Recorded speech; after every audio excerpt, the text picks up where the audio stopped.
What is up? Welcome to another edition of the NFL Fantasy Football Show presented by Caesars Rewards. Hey, if you haven't had a chance yet, go ahead, sign up for free at NFL.com/fantasy. It is free, it is fun, it is the official fantasy football game of the National Football League.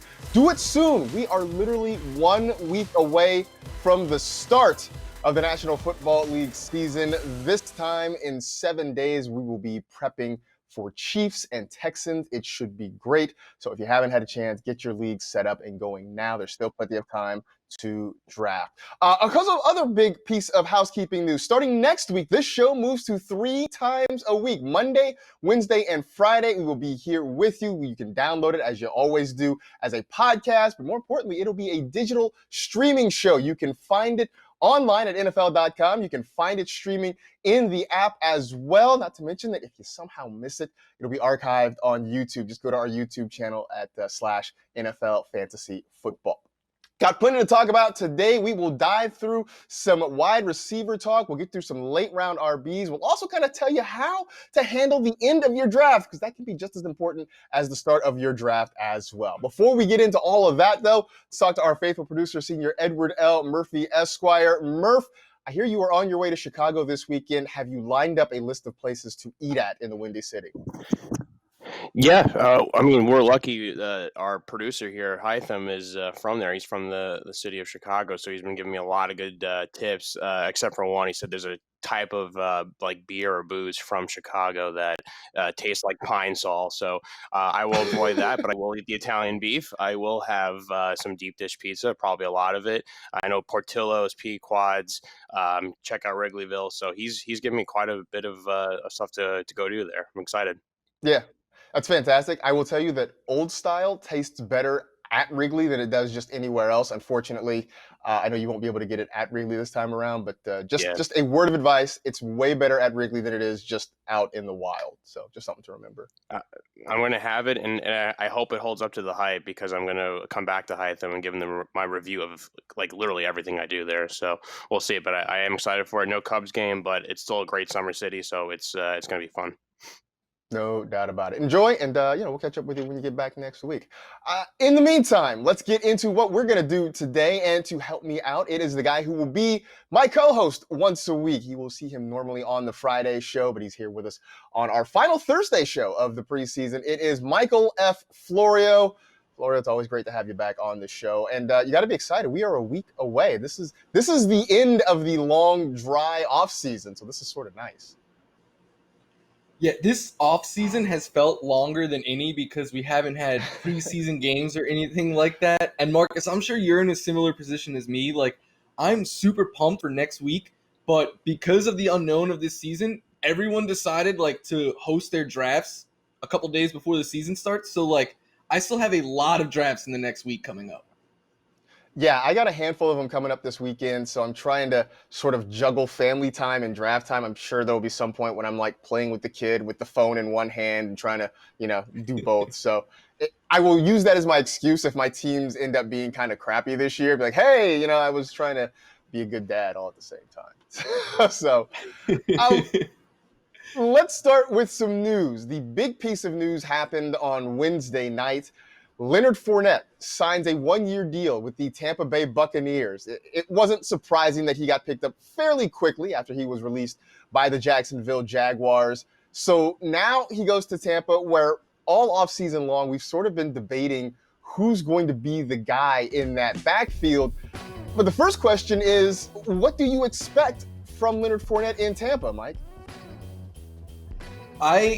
Right now, he is the running back that I would most be targeting out of this backfield if you want a piece of this Tampa Bay backfield, because I am of the mindset that his upside is simply the highest. What he did last year is still very impressive, rushing for well over 1,000 yards, the 100 targets, 76 catches. I think he was kind of brought in for a reason here, but I will say I'm not expecting him next week in week 1 to have the starters workload, just being on the team for 1 week. So there is also an opportunity there, I think, for Ronald Jones if he could do anything early on. But my expectation is he'll be eased in early on, and then as the season goes on, we'll see him get more and more workload until he takes over that backfield. Well, you mentioned Ronald Jones, and on Thursday morning in his press conference, Bruce Arians told reporters that Rojo is still my guy. We still want to use him. We brought in Leonard Fournette for a reason, because you can't have too many good running backs. There's also, I've heard some rumblings that LaShawn McCoy may get some work as the third down back in this offense. We've heard nothing about Keyshawn Vaughn or Dare Ogunbowale in the last few weeks. So with all these guys there, knowing that you are not a Ronald Jones truther, what are your expectations for him this year? I think, like, for me, I put it on Twitter last night. I think I would feel comfortable with Fournette in the 6th round where, like, Jones was going. And then Ronald Jones, I still think is worthy of taking, like, the 8th or 9th round when you start to get to those high-end quality backups, because he may not be a backup. But in my opinion, Bruce Arians has said all of the right things when it comes to Ronald Jones, but all of his actions point in the other direction. Like, first, he inherited Ronald Jones. He wasn't part of the regime that drafted him. Then he takes over last year, this Bucs team, and what does he have Ronald Jones do? Split time with Peyton Barber and Dare Ogunbowale, to me, who are just guys. And then, Marcus, you remember this well. I remember it so well because you guys broke it down on Fantasy Live last year, but he was pulled in the first quarter of a game very early on for missing a pass block. That was a week after he had 8 receptions. So it was one step in the right direction, 2 steps back. And then since then, the Bucs are clearly going all in on this season, this 2-year window with Tom Brady, I think.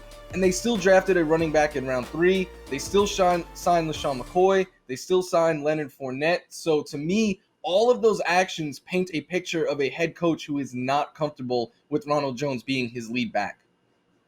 I really tried to buy in on this idea of Ronald Jones getting himself in shape, kind of rebuilding his body, and he added extra muscle. He's done that 2 years in a row now.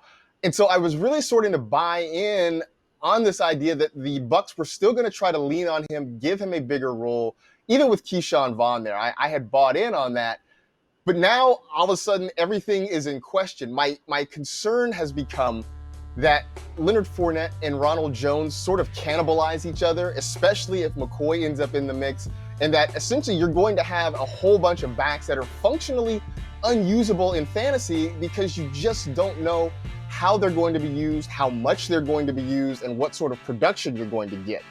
So that leads me to another question, and this is one that ended up in your Twitter mentions.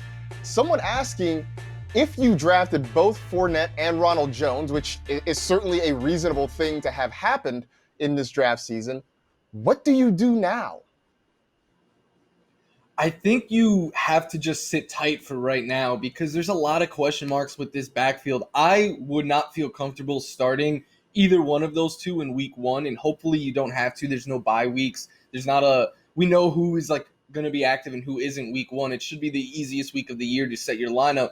But at the same point in time, I wouldn't drop either one either, because what if Ronald Jones, like Bruce Arians, isn't lying? And what if he does get the first crack and he starts to run away with the job? Maybe he can hold off a Leonard Fournette, or if Leonard Fournette starts to take over. So right now, I don't think we have enough answers on this backfield. I would sit tight and keep them both on my bench. Ideally not in my lineup, but I wouldn't be dropping them either. I'm worried about what to do if I have both of those guys. What do you think the trade value would be for either one of them? Do you have any real leverage if you wanted to trade one of those guys? I don't think you have any leverage with Ronald Jones because there's a lot less believers in him, I feel like, and there's a lot less like statistical reasons you could point to like last year and be like, look what Ronald Jones did. But I think with Leonard Fournette, still a former first-round pick, still a name that's been going early in fantasy drafts while he was with the Jaguars, I just feel on name base alone, you may be able to sell Leonard Fournette, especially there's people out there, I think, who think he's going to just come in and be the guy. So if you could find someone like that in your league who is still willing to pay a pretty premium price for Leonard Fournette, like one of those other 5th-round running backs, I would make that swap immediately. I don't think you're going to be able to get that for Ronald Jones, though. What I think is funny is that between Fournette and Ronald Jones, these were two of the more polarizing backs in fantasy football this offseason. And so now we put them on the same roster. And I just feel like, however you feel about them, you are going to see in this situation what you want to see. If you believed in Fournette and not Jones, you are going to believe that Fournette's going to be the guy. If you were a Ronald Jones guy and maybe didn't love Fournette, you still think Ronald Jones has a path. If you were on the fence about both of them, you've probably just washed your hands from the situation and completely walked away. I mean, this is maybe the biggest Rorschach test I think we have seen in fantasy football in a long, long time. I was one of those people, Marcus, who I was kind of on the fence about both of them. So for me, I'm like kind of washing my hands and like, all right, this worked out. Like I wish that anytime, there was two players, you're like, I don't know, like they just went on the same team, cannibalized each other, like you said, and then like we got more players that we can draft elsewhere. All right, more running back news. Joe Mixon has signed an extension with the Cincinnati Bengals, 4 years, $48 million. There had been some concern that Mixon might hold out and wondering what that might do to his ADP. Now that he has that stability, what level of confidence do you have in him going forward in Cincinnati? I think Joe Mixon deserves to be in the conversation with the back of the first round running backs. Like for me, I have him behind the tier of Dalvin Cook, Clyde Edwards-Helaire, and Derrick Henry, who I believe are like the middle of round one running backs. But I think that Joe Mixon slides in nicely with me with Austin Eckler, Kenyon Drake, Miles Sanders. I have him just ahead of like Nick Chubb and Josh Jacobs, but I think he belongs in that, like the top 13 running backs off the board. I know a lot of people will point and say, oh, well, Joe Mixon has never finished that high before. What makes us think in year 4 of his career he's going to do so? I think a big thing has been they haven't really thrown him the ball his 3 years in Cincinnati, but it's something that we know he can do. We saw him do it in college, so I'm hopeful that Joe Burrow will throw him the ball more. Maybe it was a quarterback thing with an Andy Dalton, but because we haven't seen that high catch total from him yet, I don't feel comfortable taking him over backs that I think will be a little bit more involved in their passing game, but I still think he's right on that RB1 radar at the end of the round one.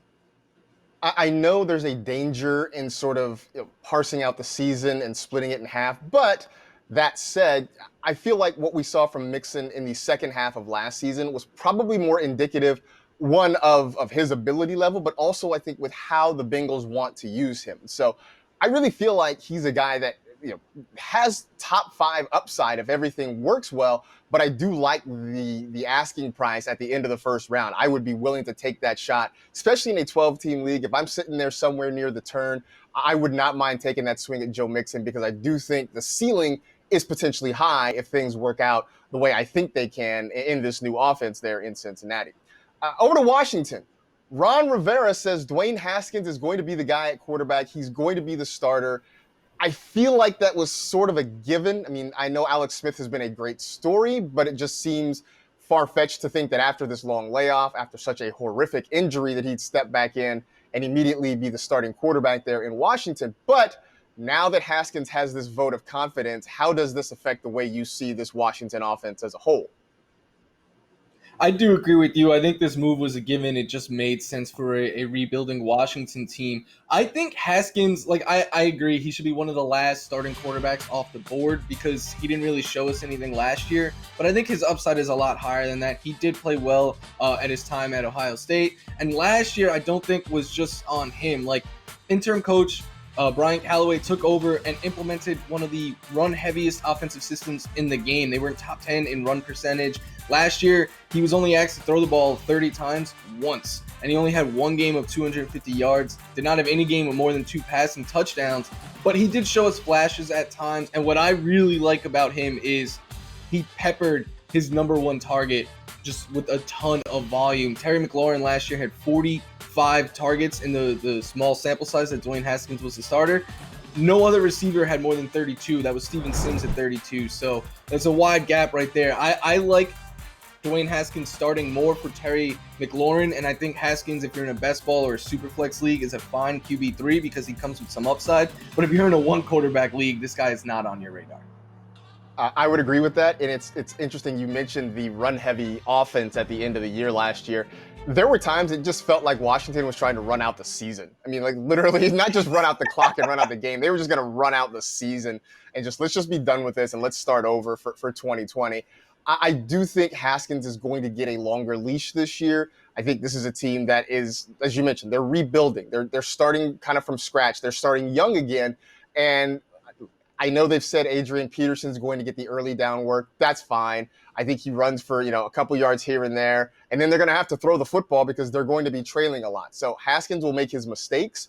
But Terry McLaurin is a guy I know that pretty much everyone loves. Antonio Gibson has been moving up because he has some value as a pass catcher there. So I think that you're right. For Haskins, no one, or very few people, I should say, are going to draft him and have him on their fantasy rosters. But I think having that confidence in him, having that continuity, I think will do good things long term for this Washington offense. And so maybe there's a reason there to sort of be hopeful. And I think, I don't know how you feel, but do you have a maybe a better outlook for him in Dynasty? What's your thought process for him if you're talking about holding him long term in a fantasy situation? I actually think in a dynasty situation, like now might be the time to go out and try to acquire him, because I don't think his value can really get any lower. Like what he did last year, who is feeling exciting about, like he routinely was putting up single digit fantasy points as a starting quarterback in the NFL. Like that is bad. But to me, a lot of it is like what you said. I think they were just running out the clock on the season. They were looking ahead. Like they knew that Callahan wasn't going to be their long-term head coach, I don't think. But Ron Rivera brings an offensive-friendly system in here, and what we saw with his system out of Carolina. But I think Haskins right now, the value is never going to be lower. So just because of the upside that I think he has that he showed us in college, I think right now would be a buying opportunity. Yeah, I do think the sky is bright. The future is bright for Dwayne Haskins. Over to Los Angeles, and this one is sort of near and dear to my heart because I make no bones about being kind of a Tyrod Taylor stan in a lot of respects.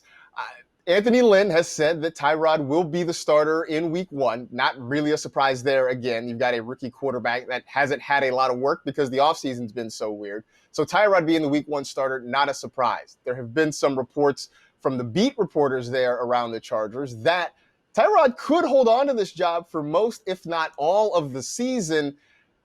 How are you viewing Tyrod? I mean, look, I'm not saying he's going to be a QB1. I'm not that crazy about this whole thing. But how do you feel about Tyrod long-term, maybe as a second quarterback, maybe in a super flex league, now that we feel like Justin Herbert might not jump in immediately to take this job? I think Tyrod Taylor's role on a fantasy roster, whether it be in a one quarterback league or superflex, should be as your backup, because I wouldn't want him as a starter knowing that he could lose that job. But I do think Tyrod Taylor is going to be one of these players that is greatly going to outlive his ADP for however long he is the starter. I know they said for as long as they can stay in the race, so a lot of it depends on him. Like, how well is he going to play? How well are the Chargers going to play and remain in the race? Because once they fall out of it, we know they're going to make the switch to Herbert.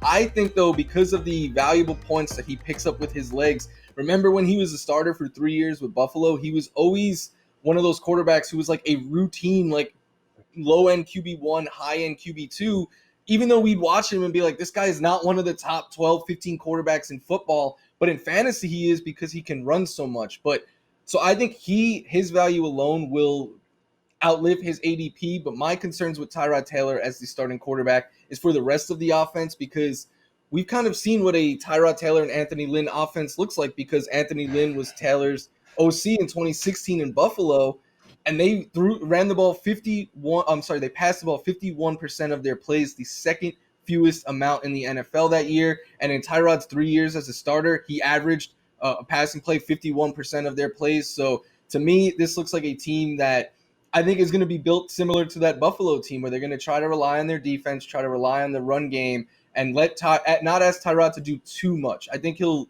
be a serviceable quarterback, but they're not going to ask him to suddenly start throwing the ball like he's Patrick Mahomes or something.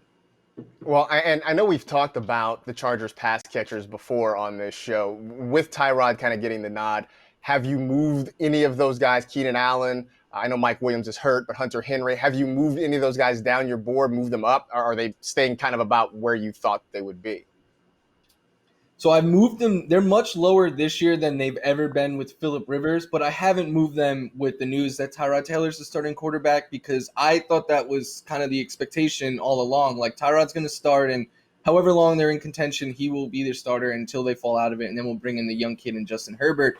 But for me, I think this is a bad move for the Chargers pass catchers, Keenan Allen, Mike Williams, Hunter Henry, because like I said, in the years that Tyrod was a starter, they threw the ball 51% of the time. Last year, the Chargers threw the ball 63% of the time. They were in the top 10. So to me, that's a lot of pass attempts per game that you're going to be losing right there from the shifting quarterback. The one weapon on the Chargers I was feeling outside of Austin Eckler, because I love Austin Eckler, but I was feeling good about Mike Williams because I thought his style of play fit Tyrod Taylor well, because Taylor isn't a get the ball out of your hands quick quarterback like Rivers. He'll, build some time with it, buy some time with his legs, and he's not afraid to throw the ball downfield, which is what Mike Williams excels at. So when Williams is back healthy, I think that you could get a little bit excited for him, but the rest at their ADP, I'm kind of avoiding.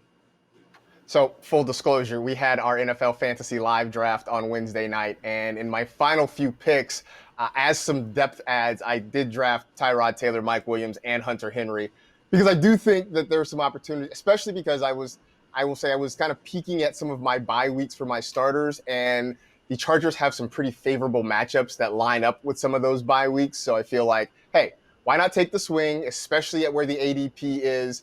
If it hits, it's great. If not, then I'm not out a whole lot. So I will say that part of this segment was to make me feel better. I think you got Hunter Henry outside the top 10 tight ends, which is completely fine for me then. But normally I think you have to pay a top 10 tight end price for him. So if he falls out the top 10, I think he's a pure upside shot worth taking then. Yeah, and that was sort of my logic, is feeling where he landed. I felt pretty okay with it. So I was willing to take the chance. Otherwise, if I had to get him at what his normal ADP was, I probably would have been out on Hunter Henry. So there you go. Hey, take a quick break, come back. Which ADP risers are primed to make the biggest impact in 2020? We'll tell you right after the break here on the NFL Fantasy Football Show.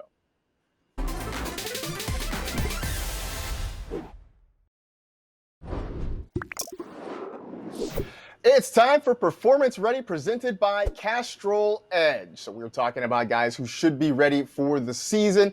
Look at some guys who have been rising up the ADP boards as we get closer to the end of fantasy draft season, and who could make a bigger impact than maybe we anticipated coming into this offseason. So let's start in Washington. We talked about Dwayne Haskins getting that starting job there and what this means for their offense. Antonio Gibson has been a favorite, I think, of the fantasy industry as we've gone throughout this summer. It started even before, I think, the Darius Geis release. It picked up steam with that, and it still is rising. So now I have seen him as high as round 7 in a lot of fantasy drafts, which I liked it when I was drafting him in round 11 or 12 a whole lot better. In order for him to pay off this round 7 ADP, Florio, what kind of numbers do you think he has to put up? I'm with you, Marcus. I liked him a lot more when he was going in rounds 11 or 12. In round 7, I went back last year and I looked at the top 40 running backs, and none of them had less than 700 scrimmage yards. So I think that right there, he needs at least 700 total yards this year. And the two who had less of the top 40, there was only 2 who had less. They both had 35 plus catches. One was Tariq Cohen, who had over 100 targets. But I think if you're drafting Gibson in the 7th round, you don't want him to just be a top 40 running back, right? Like, you're expecting more. So I looked then at the top 30 running backs, and the only one with less than 800 scrimmage yards was Tariq Cohen, who, again, 100 targets, so he can make up for a lack of scrimmage yards. So I think for Antonio Gibson to hit as a 7th round ADP, you need at least 800 scrimmage yards. And I think you also would like to see him around 35, 40, maybe even a couple more catches than that. I know people like Gibson's talent. That's undeniable. And I know that they're excited because Ron Rivera has hyped him up, saying we have a plan for him. We want to get him on the field. I've even heard they want to use him sort of like Christian McCaffrey, although I do think someone on Twitter went through, and that seems to be Ron Rivera's favorite comp for a running back who catches passes, that every running back who catches the football, he says we want to use like Christian McCaffrey. So maybe we should, I mean, hey, I can't blame him at all, but maybe we should look a little bit deeper into that and not just run with it. I feel like when you're talking about round 7, you are talking about a guy that you would feel comfortable putting in your flex spot on a fairly regular basis. And I don't know that I'm there yet with Gibson, mostly because this is still going to be a bad Washington team. They're not going to go out there and I think score a ton of points week after week. They are still developing guys. There are still roles to be determined in this offense. And so while I like what Gibson's potential is, I don't think he has enough of a set role yet to make me feel confident that I can roll with him each and every week. So if I'm taking him in the 7th round, I'm looking around at a lot of talented players that I'm potentially missing out on, a lot of running backs who should get solid workloads, a lot of wide receivers or even tight ends who should get decent target numbers. So the rise has made me a little bit hesitant, and that's why I think in the last couple of weeks, I think I've backed off drafting Gibson quite as much. So from there to Buffalo. You are a Bills fan. I love asking you Buffalo Bills related questions. Zach Moss has been a big hype bunny over the last couple of weeks. What do you see his role as, and what do you see as the outcome this season for Zach Moss in Buffalo? I'm a big Zach Moss guy, especially when Devin Singletary was going like in round 5 and you were getting Zach Moss in like rounds 9 sometimes. But their ADP is definitely coming closer and closer together because a lot of people are attracted to Zach Moss for fantasy. And I think the most realistic outcome for him is that he finishes as a high-end RB3, but I think the upside is a lot higher. The role that I'm expecting him to play in is a little bit of a larger role than what Frank Gore had last year. I think he can compete with Devin Singletary for the groundwork. I think he is going to be the back that they use near the goal line. Like last year, the Bills just did not trust Devin Singletary near the goal line. In fact, he was 3rd in touches inside the 10 and inside the 5 behind both Frank Gore, who was well ahead of all of them, and then Josh Allen too. So to me, that shows that they don't really want to use Devin Singletary there. And they really, like Bills GM Brandon Beane has really spoken up Zach Moss, his ability to catch passes as a receiver, his ability to just be an early down back, plus be that big goal line back. So I think it is very possible that he could come in and get a lot more work than we're expecting, which is why I like taking him as an RB3, because I kind of think that's his floor if he's the one seeing those big, valuable touches near the goal line. But I think the upside is higher if he can legitimately eat into Devin Singletary's carries, because I do think Zach Moss is going to see a good amount of receptions compared to Singletary as well. Yeah, and I think that's the part that really has gotten people excited in the last few days. Those reports that Moss is going to be working theoretically in the passing game a little bit more. I have to ask, what's the future for Devin Singletary there in Buffalo? It just seems like after last year, they talked him up a whole lot, but the opportunity hasn't matched quite the hype. And I just feel like maybe this isn't going to work out long-term with these two sides. My guess is the Bills, they did not feel comfortable with just Devin Singletary. I think they feel like he needs another piece there, and which is why part of me thinks that Zach Moss being the bigger back, they both were 3rd-round picks. Zach Moss, I think, comes with a little bit more production in college and a little bit more hype than Devin Singletary coming out. So I wouldn't be surprised if in time Zach Moss becomes the lead back here and Singletary is kind of the complementary piece. I do think, though, he will still have a role, even if Moss starts to take over. Like, I don't think Singletary ever goes away, which does cap the upside of both of these players. But again, to me, that is just another reason to take Zach Moss because the ADP is less, so the risk is just less. Yeah, Devin Singletary to me has become one of those cautionary tales of overvaluing talent and maybe overlooking opportunity. The talent seems to be there. The opportunity doesn't seem to be there right now for him in Buffalo. Over to Green Bay, A.J. Dillon kind of shook up the fantasy Twitter world when we saw pictures of him in his workout gear with these ginormous thighs that look like he stole them from an elephant at a local zoo. So what does him being in Green Bay mean for Aaron Jones, who we already thought was a huge candidate for regression this year? Yeah, Aaron Jones last year scored 36% of his fantasy points off of touchdowns. That simply was not going to happen again. He had nearly 20 touchdowns. I mean, we just weren't going to see that. So I was already expecting, as everyone was, like some heavy touchdown regression there. But then they bring in Dillon, who is huge, like you said. And my biggest fear is that with Aaron Jones this year, he is going to have to split time in the red zone with Dillon and then in between the 20s with Jamal Williams. And I'm just fearful that this can become an absolute nightmare for fantasy. Like, you bring in Dillon, it wouldn't surprise me if they use him near the goal line to kind of prevent Jones from having to take those hits, and they keep Jones fresh throughout the season, and they get to use Dillon as well, who they just paid a premium draft capital for. And then also, let's not forget though, like Jamal Williams was still heavily involved, especially in the passing game last year. He was running over 14 routes per game, seeing 3.2 targets per game, and that may not sound like a lot, but Jones was only seeing 4.3, so Jones was averaging 1 target more per game than Jamal Williams. And for forever with these two backs, all we've heard about is Jamal Williams pass blocking and how much Green Bay loved it. I know it's we've seen a different regime since these two have been brought in, but even last year, like Jamal Williams was used in that role. So I don't really have a lot of Aaron Jones. I haven't been drafting him a lot because you still got to pay that second round price. And for me, this can become an all-out fantasy nightmare if they use all 3 of those running backs. I don't think I have drafted Aaron Jones on any fantasy roster. I was sort of relieved to see the ADP come down a little bit because I feel like in March and April, people were still drafting him in the first round. And I think that has sort of calmed down.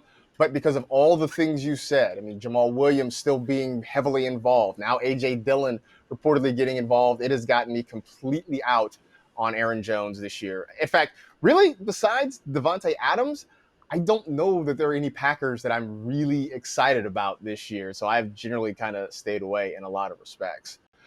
Speaking of Davante Adams, his ADP has been pretty steady all offseason long.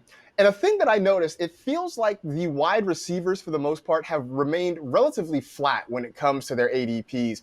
The running backs have been all over the place. I mean, it feels like any piece of news sends a running back ADP, either moving up or moving down in quite a big way. Why do you think that is? I think I am partially to blame for this. I myself and a lot of other fantasy football analysts have been banging the drum like, hey, the elite running backs, they go and they dry up fast. So, like, get them early on. And, like, over the last couple of months, it's become more and more common to see, like, 10 or 11 of the first 12 picks in a 12-team league be running backs. So, I think when you see, like, 13 of the first 15 picks in most drafts be running backs, and then you have Michael Thomas and Davante Adams sprinkled in there, people see that and they're like, oh, man, my RB2 is going to be bad. I need to not miss out on these running backs because they're going so heavy off the board. And then there's also a lot of wide receivers that I like, and a lot of I know other fantasy analysts like in round 4, 5, 6 in that range. So I think that a lot of people feel like, all right, I can wait on receiver and still I won't get a top 10 wide receiver, but I'll still get someone completely serviceable for my starting lineup. But running back, if I wait, I might be, drafting like Kareem Hunt as my RB2, and I really like Kareem Hunt, but I like him more as an RB3 where you don't need to be starting him while Nick Chubb is there because we don't know exactly how that workload is going to get distributed. Like, I wouldn't want like a Devin Singletary or really any of those like round 5 running backs as my RB2. So I really am trying to get too early, and I think a lot of people feel that same way, and I think it's just because the running back position dries up a lot faster than receivers. So people are really trying to get their running backs early now. Earlier this week, I had Denny Carter on the show, and he is obviously a huge advocate of the zero RB theory. And I know there are people that are still trying it. It just feels like this is a year that it's really hard to do because so many running backs are coming off the board early. And I think you're right. The fear is suddenly you're looking around and your running backs are Devin Singletary and Kareem Hunt, which is great if you have them as sort of depth backs, as flex options. Not so great if you feel like those are the guys you have to use on a regular basis, week in and week out. That was Performance Ready presented by Castrol Edge. So what does Phillip Rivers have to do with how you might view a couple of mid-tier fantasy receivers? That's coming up next on the NFL Fantasy Football Show presented by Caesars Rewards.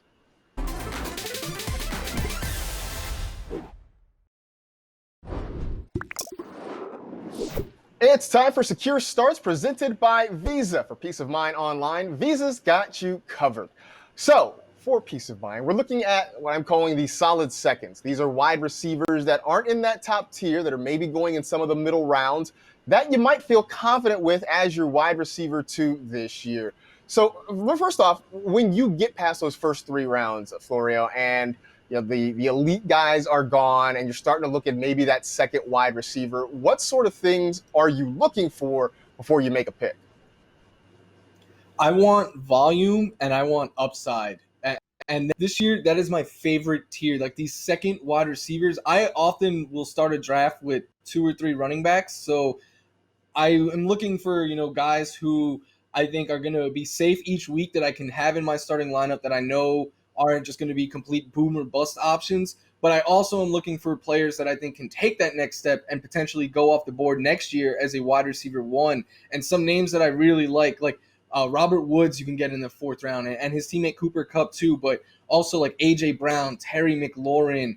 A little bit later, there's Marquise Brown. And then there's also like Tyler Lockett, DK Metcalf. There's so many wide receivers in that range that I don't like going 0 RB and taking 2 wide receivers early, primarily because then I'm taking running backs at this portion of the draft. And I love all of these wide receiver 2s. I don't mind double dipping and getting 2 of them into my lineup that I feel really good about because, again, they're going to have that safe volume each week and they have the upside to take a next step in fantasy.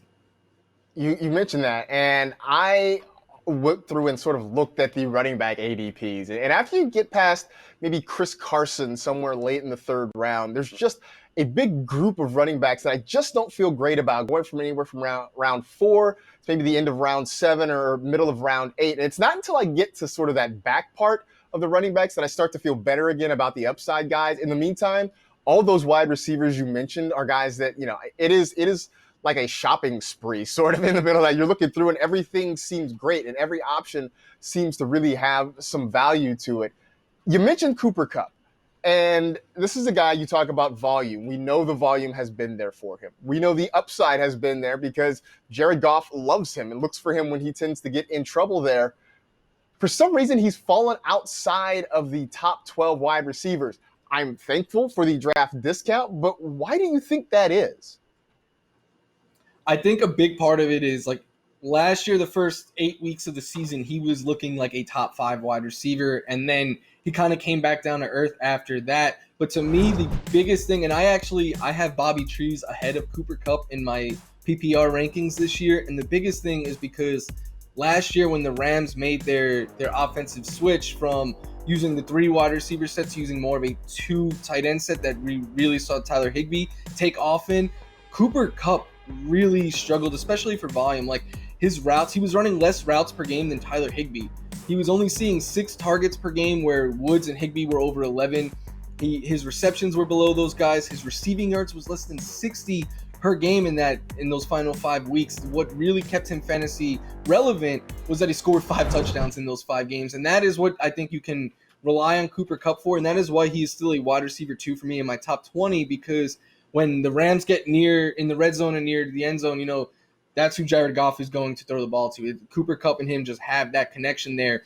But I think the fact that we saw his numbers take such a big hit when the Rams switched to 12 personnel, and we don't know if they're going to carry that over this year or not, I think that gives us a little cause for pause. And just to go, Marcus, a great friend of yours, Matt Harmon, does great work with reception perception, and he pointed out that Cooper Kupp is one of the very best against zone coverage, but really struggles against man-to-man. So that is another thing I think you have to worry about with Cooper Kupp if defenses are going to attack him differently this season. I'm with you on Robert Woods having a big season. I love him. I was sort of frustrated on Wednesday night when Adam Rank reached into the beginning of the 3rd round and grabbed him before I could get to him. But I've had drafts where I've seen Cooper Kupp on the board in the mid to late 4th round, and I will gladly take him there if he's going to fall that far, because everything you said is correct, but I still love the upside. And if I can get him in the late 4th round, I'm going to take that all day long. In Jacksonville, DJ Chark seems to be the only really consistently drafted Jaguar offensive skill player there. What's his ceiling, you think, in 2020? I think he has wide receiver 1 upside. Like I don't have him ranked as a wide receiver 1, but to me, he comes in this group, this tier, where all of these high ceiling wide receiver 2s that we know are going to get safe volume. I think he is one of these candidates that can take that next step. And I think it's kind of just the perfect recipe. It's why I like Gardner Minshew as much as I do. I think the Jaguars, they've lost a ton of pieces on defense. They're not going to be the team that they were a couple years ago. I expect them to be trailing late in games often, which usually leads to a lot more passing volume late in the game and a lot of garbage time points. And I know we could say, oh, it's garbage time, but they matter for fantasy football. And we saw last year that Gardner Minshew clearly has a rapport with DJ Chark, and Jay Gruden has been brought in now, and Jay Gruden historically has been a pass-happy coordinator, and Jay Gruden has also gotten the best fantasy seasons out of Kirk Cousins and Andy Dalton, so I think he could do that with Gardner Minshew, and I think DJ Chark is going to be clearly the number one target there, so I think he's a top 20 wide receiver who has the upside to take that next step. Hashtag garbage points still count. It is a thing that I tweet repeatedly during the NFL season. We talked earlier in the show about the Chargers, and you talked about how you feel about their pass catchers. Keenan Allen loses Phillip Rivers. T.Y. Hilton gains Phillip Rivers. It's not often you see a veteran quarterback making this sort of move and still having some sort of fantasy relevance. You talked about how you're not excited about what Tyrod Taylor means for the Chargers pass catchers. Does that mean you feel better about what Phillip Rivers means for the guys in Indianapolis? And are you feeling better about T.Y. Hilton than you are about Keenan Allen? I have those two back-to-back in my rankings. And to me, they're all behind that whole group of that tier of wide receivers we were just talking about, these high upside guys who could take that next step. For me, they're both behind them. And the true answer for me is usually pass. Like, I'll take Marquise Brown over both of those guys. And I wish you could switch the quarterbacks on these two teams, because Keenan Allen, I think, he's a great route runner, one of the best in the league. He relies on timing and precision with his quarterback, and maybe him and Tyrod Taylor will have that, but Tyrod has shown us that he's a quarterback that will hold on to the ball a little bit longer, throw the ball a little bit more downfield, and we have 3 seasons of Tyrod Taylor as a starter.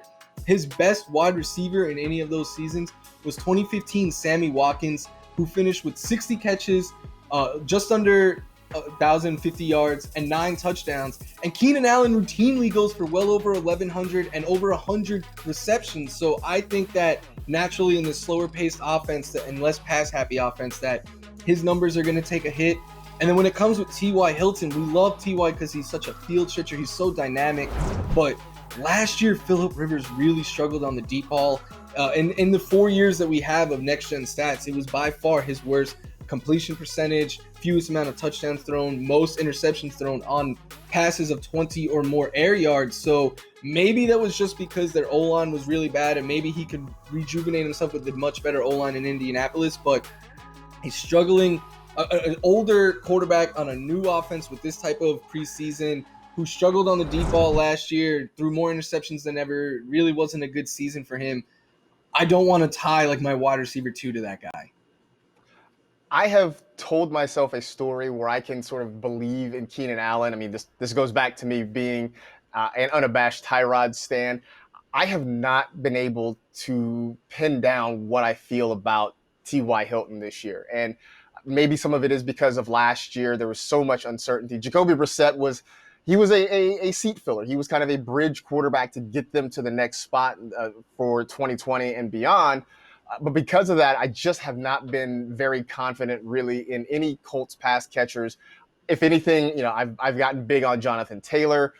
I've taken some shots at Michael Pittman later in drafts, but I just have not been able to get a handle on what this Colts offense is going to be with Phillip Rivers. So I always say that we ask these questions. Sometimes the best answer is neither, and it seems like that's sort of where you've landed right now. That really it is neither of these guys.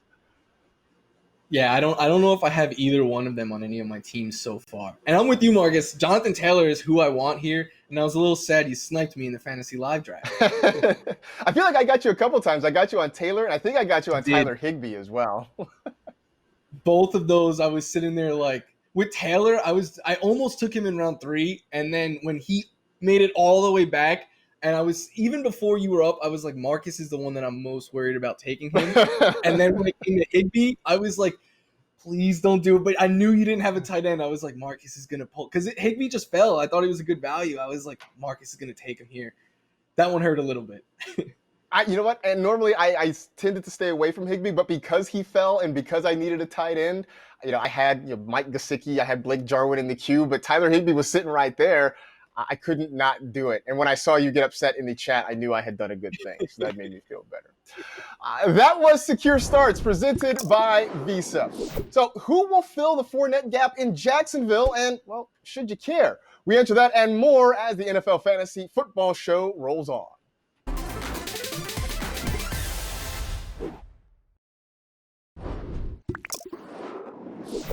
It's time for High Upside presented by Caesars Rewards. So we talk about high upside. Let's look at some late round running backs. These guys you're putting on your roster to maybe give you some depth, and maybe if things break right, they get themselves into a bigger role. So Michael F. Florio, what is it that you look for when you are drafting these sort of secondary, maybe depth add running backs? What kind of attributes are you looking into? I kind of sound like a broken record, I think, at this point, but for me, it's all upside. Like, after the middle rounds, like, that's what I want. I just want someone who has a pretty clear path to a starting role. Like, I could see how this running back may get thrusted into the starting lineup. Like, for one running back I like later is, like, Bryce Love, and I like him a lot because Antonio Gibson is still learning how to play running back at the NFL level. Adrian Peterson is awesome career-wise, but he's getting up there in age, and this is a rebuilding team that I think would want to see what they have in their young running back and may make that switch. So I want backs who I can see taking over the starting job, and if they do, what is their upside? Like, I really like the elite backups and like Chase Edmonds, Tony Pollard, and that group of running backs, because if anything happens to the starters, those guys can flirt with being RB1s, getting the lion's share of the workload there. But then you have teams like the Falcons. Like, if anything happened to Todd Gurley, I have no idea who the next man up is. Maybe it's Ito Smith. Maybe it's Brian Hill. Maybe it's Allison. I don't know. So I avoid that.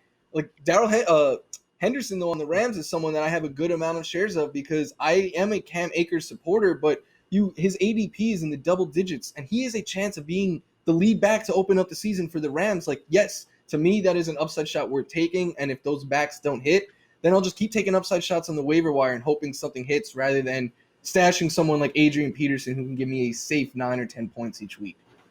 Yeah, I think that's sort of the thing. And I know the analogy has been made that you don't win necessarily by hitting singles and doubles. You win by swinging for the fences and trying to get those home run shots. And I think that's what you're sort of getting at when you're talking about these young running backs that have upside. I know I've said repeatedly that I like Jordan Howard, and I do think he's a safe option in the middle of drafts. But if I'm looking late in drafts, I do want those younger guys. I mean, a guy that I was really big on, especially early in draft season, was a Darrington Evans, who has an ability to be a pass catcher. I have seen comparisons to maybe being like Alvin Kamara light in terms of his usage there in Tennessee. And if anything were to happen to Derrick Henry, Evans suddenly walks into a big opportunity there with the Titans. So I'm definitely with you on that. So speaking of that, there is a running back 2 battle going on in LA with the Chargers. Austin Eckler obviously has the starting job on lock, but there has been an interesting camp battle between Justin Jackson and Joshua Kelly. How would you prefer to see this thing end up in LA?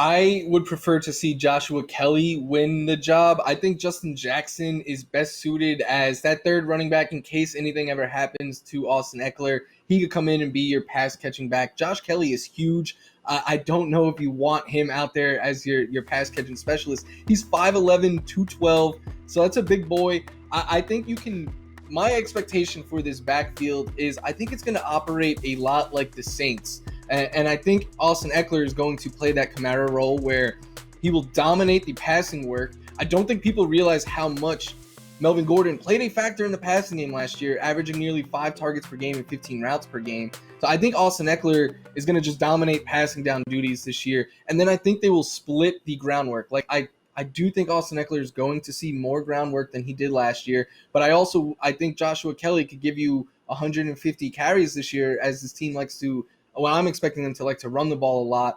My only fear with Josh Kelly is that he's huge. Like I said, I'm fearful because I like Eckler so much that Josh Kelly can come in and steal some of those valuable goal line touches away. But then I see Austin Eckler jumping over 5 pads, and I'm like, I think he can jump over an offensive line just fine. Yeah, I will say, I know that I feel like the Joshua Kelly hype has been slow to build, and it's understandable. One, because UCLA was not getting a lot of national television exposure. They have not been a very good program over the last few years, and I'm not saying that just because I am a USC alum. I mean, it has been a fact. So because of that, Kelly's exposure has not been as great, I think, to the rest of the country as a lot of people would expect. But this is a really good running back who's going to have a really good opportunity.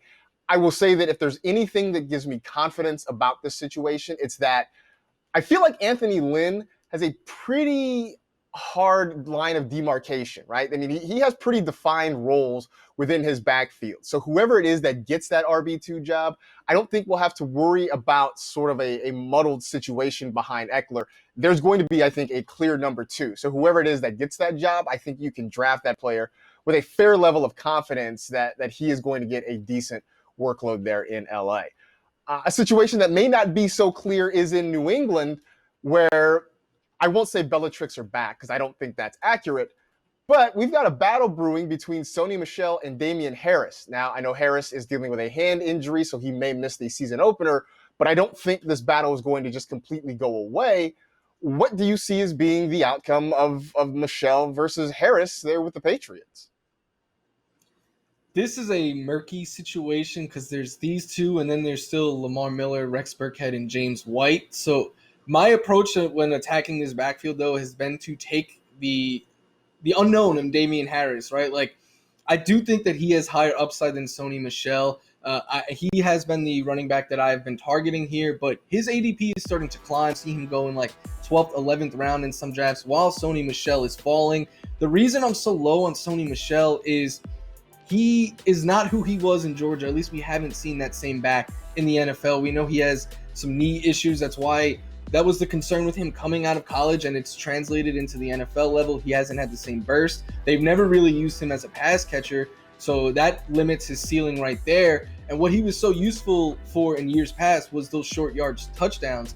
Last year, he had 12 carries inside the 5-yard line, scored 5 touchdowns there.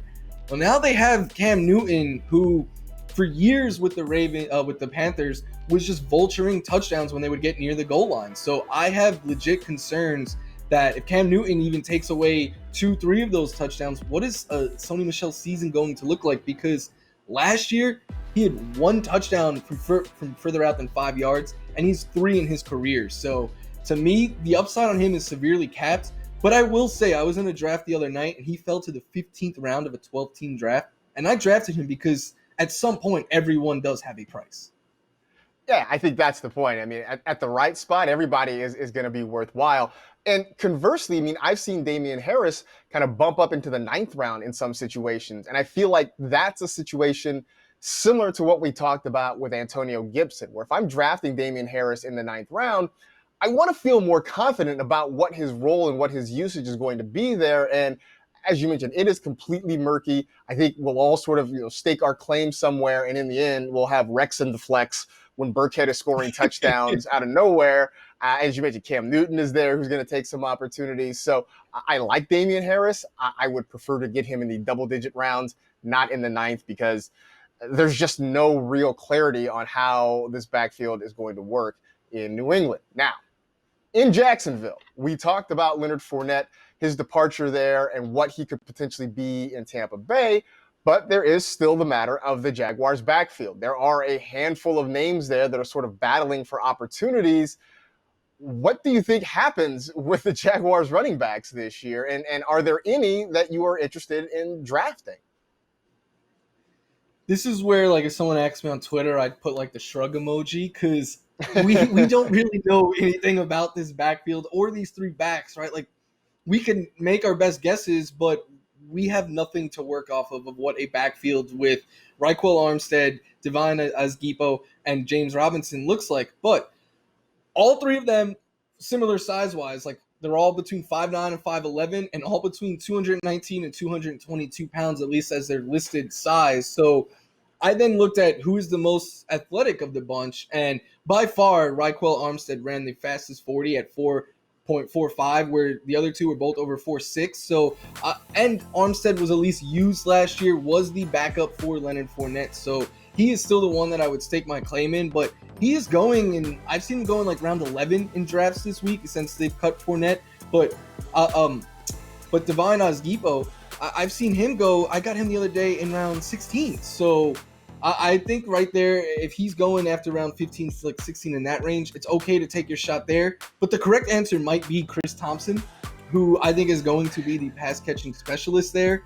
Last year, and just in the 5 games that Jay Gruden was with Washington, Thompson was averaging 7 targets per game, and Thompson has long been a favorite for Gruden, right? Like, he has 35 or more catches in each of the last 5 seasons and 54 or more targets in the last 4, and he does not regularly play like 16 games. So that's like 54 targets in like 11 games. So you could see there why I think he is going to be a factor in the passing game.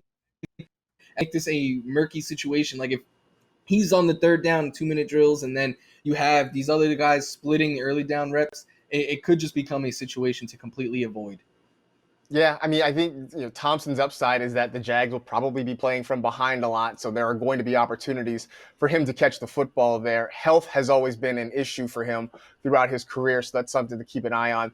I know the hipsters out there and the Devy League folks out there have been hitting me up about James Robinson, and maybe one day his time comes. I struggle to feel like I can really trust an undrafted free agent rookie running back in the course of a pandemic with a weird offseason in the context of a bad offense. There are just too many negatives there for me to get excited about James Robinson. Maybe if you've got a DeLorean and 1.21 gigawatts of energy and you can go into the future and tell me something about it, then I'll feel a lot better. But right now, I just sort of have to back off James Robinson. And again, we come back to sometimes the answer is nobody at all. And that might be the case with the Jaguars backfield in 2020. That was High Upside, presented by Caesars Rewards. Draft a team with NFL fantasy this season, and you can win a trip to take your league to Caesars Palace, Las Vegas for the fantasy playoffs. Download the NFL Fantasy app, draft the team, and select the trip to Caesars Palace from among the 3 grand prizes you can win. Now, your fantasy draft isn't over just because you've made your last pick. We'll give you some important end-of-draft tips when we return.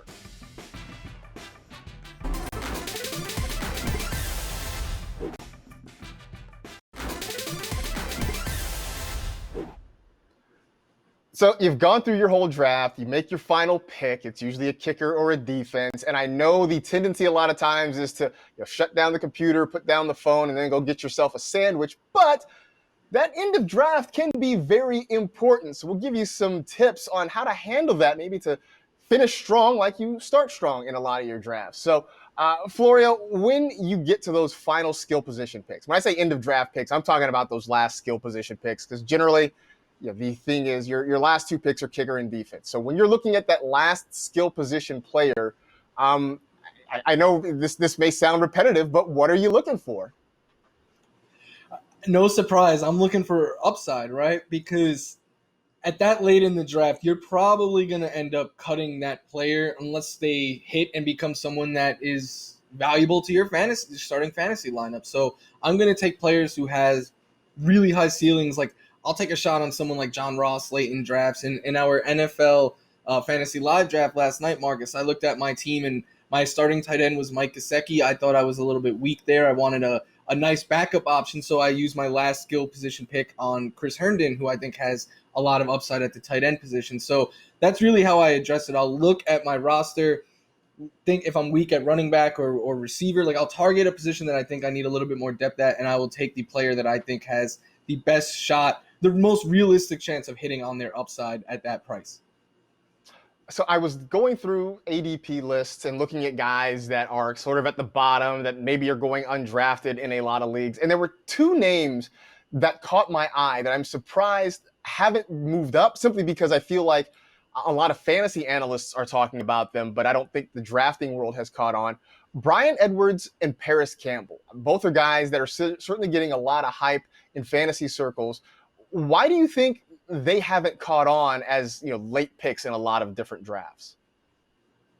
I don't know, because I like both of these guys. Like, these are there with my last skill pick. I will take a flyer on either one. I do like Bryan Edwards a little bit more, and I think you can for me at least, it's easier to understand why the hype for Campbell hasn't caught on. Like last week, he was involved in a car accident, was placed in the concussion protocol, missed some practice. So I understand why people were like, all right, I have to get this guy on my roster late in drafts. But there's also other pieces there to get excited for, like there's Jack Doyle, who I like, and there's Michael Pittman and other pieces there. With Bryan Edwards, I mean, we just saw Terrell Williams go on the IR, and Edwards has been hyped up as a starting receiver basically since they've drafted him. And I know he isn't like a sexy, like big play down the field type of weapon, but he can be a move the chains possession type receiver for this team. And his quarterback is Derek Carr, who isn't going to be heaving the ball downfield. He is going to be throwing close to the chains, looking to kind of dink and dunk his way down the field. So I think Edwards in PPR can greatly outlive his ADP. So just like in the NFL draft, once the NFL draft is over, we know there are a ton of undrafted free agents. Teams immediately get on the phone, start calling guys, signing guys, trying to bring them into camp.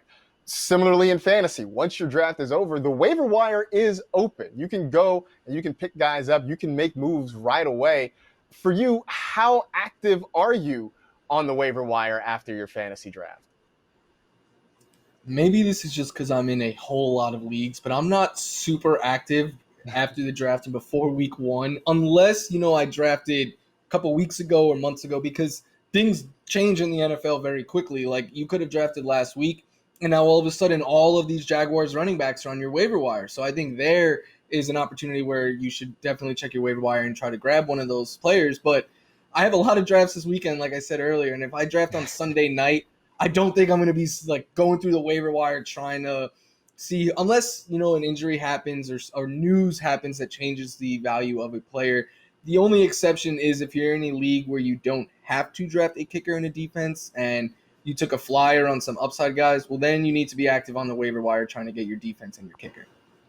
Yeah, you talk about news that breaks in the middle of drafts. I don't know how many people I have had tweet at me who said they had just drafted Ronald Jones when the Leonard Fournette news broke, and we're left scrambling trying to figure out what to do. So you mentioned, how many drafts do you have this weekend? I think I have like 3 or 4 in the next 3 or 4 days, and I have my favorite leagues with my college friends and stuff, my high school buddies. They're Saturday night and Sunday night. So to me, that's kind of like the fun end of draft season. Start getting ready for week 1, but I'm a little bit all drafted out, and by the end of this weekend, I will be all drafted out. Yeah, I really feel like that's sort of the case. I know I've got a couple more this weekend, but I will be ready for draft season to be over and for fantasy football season to begin. But we know there are a lot of you out there that are still drafting fantasy football teams. And to do that, be sure to download the all-new NFL Fantasy app. It is free. It is fun. Get your friends together. Get your own league going because, like I said at the start of the show, we are 1 week away from kickoff of the 2020 NFL season. Meanwhile, for us, that is it. We are done. We appreciate you hanging with the NFL Fantasy Football Show presented by Caesars Rewards. You know the drill. Tell 2 friends to tell 2 friends. Rate, review, and remember, the road to success is dotted with many tempting parking spaces. Be careful out there. Take care of yourselves and each other. Wear a mask, and we will see you on Monday.